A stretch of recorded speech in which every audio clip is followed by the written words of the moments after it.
Bentrovati amici sul mio canale in cui parliamo di motori, no, parliamo di orchidee, perlomeno ci proviamo. Se parlassimo di motori forse sarebbe più facile perché è una cosa meccanica, a tanto corrisponde tanto.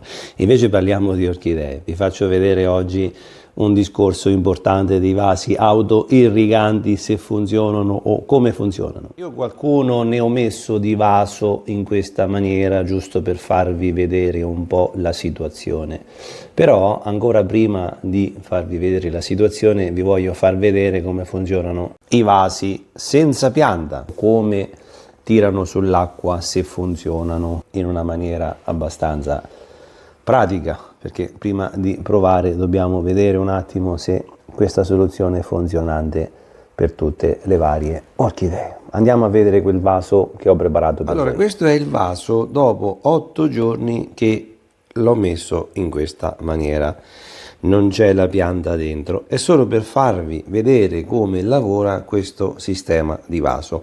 8 giorni fa ho messo il laccio della scarpa, ho messo un dito d'acqua, non l'ho più toccato, vi voglio far vedere come lavora in modo tale che vi rendete conto le radici se stanno messe male o meno. Se noi cominciamo a togliere i primi sassolini, vedete, questo è asciutto perché è sopra, ma più andiamo sotto più diventano scuri.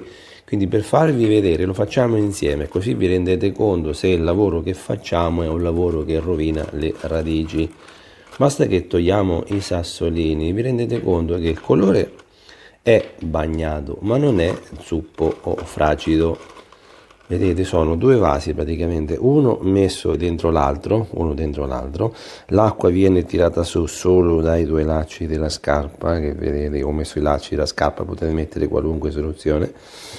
Se voi andate a togliere i sassi, li togliamo un pochino di più, guardate, a tatto sono umidi, più andiamo giù e più sono umidi. Vedete com'è la situazione, guardate. Eccolo qua, se noi li togliamo ancora di più, li leviamo, ecco qua, vedete, rimane dell'umidità con la mano, se sentite è umido, ma non è fragido, e la radice in questa maniera ha modo di abituarsi a quell'umidità. La radice riesce a capire che sotto c'è l'acqua, ma non è mai, vedete, non è mai il grado di bagnatura e di umidità che tante volte rimane nel vaso. Sono lucidi i sassi, quindi vuol dire che stanno tirando su l'acqua. Per capillarità l'acqua da sotto viene tirata su verso l'alto, per capillarità, quindi oltre che l'acqua passa anche ossigeno. Uno dice, ma come fa a passare ossigeno se sono due vasi uno dentro l'altro? Passa ossigeno perché semplicemente tirando su il movimento stesso dell'acqua che sale dal basso all'alto produce un movimento anche di aria, anche benché minima. Comunque sia, non sono mai vasi che chiudono ermeticamente, per cui avrete sempre che un minimo di passaggio di aria al bordo c'è sempre. Questa è la condizione del vaso. Guardate, noi andiamo a togliere ancora di più. Ecco qua, più andiamo sotto e più troviamo che ci sono i sassolini dell'inerte dell'abillo bagnati. Questo è il sistema di funzionamento, quindi non avrete mai tantissima acqua, non avrete mai un discorso di marciume di radici. Eccoli qua, vedete? Quando li bagniamo e non stiamo attenti, tante volte capitano che sono più bagnati i nostri di vasi perché non ci regoliamo, piuttosto col sistema di autoirrigazione. Allora, un po' il ragionamento è questo, vedete il filo del laccio della scarpa è qua sotto, il laccio della scarpa è sotto là, si vede e intravede là sotto. Quindi lavora in questa maniera, non crea problemi alle radici, le radici hanno modo di abituarsi. Eccolo lì il laccio della scarpa, eccolo qua, questo è il sistema di lavoro. Vedete, non è tutta la parte, vedete? Eccolo qua, non è che tutta la parte sotto è bagnata, è fragida, anche perché eccolo, il laccio della scarpa che passa da foro a foro, quello più scuro che vedete, sotto è questo pezzettino di argilla, eccolo qua.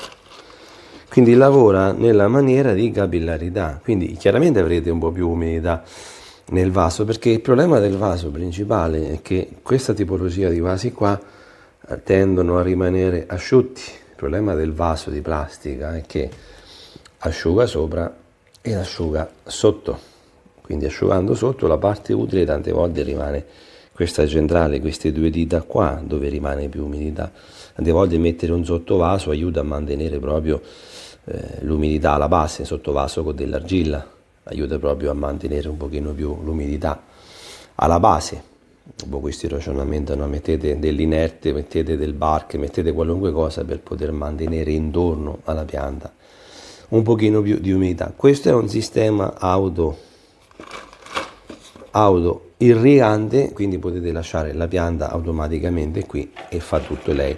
Non la dovete bagnare perché automaticamente ci pensa direttamente il laccio di cotone a tirar sull'acqua, e questa è la situazione. C'è l'umidità perché la mano la sento che è bagnata, però automaticamente date tempo alla pianta di potersi abituare a questo nuovo sistema di coltivazione, e la radice stessa che andrà a cercare l'acqua. Non saremo noi che bagneremo da sopra. Quando vedete che il livello scende basta tirar su, tirate su, aggiungete l'acqua e via.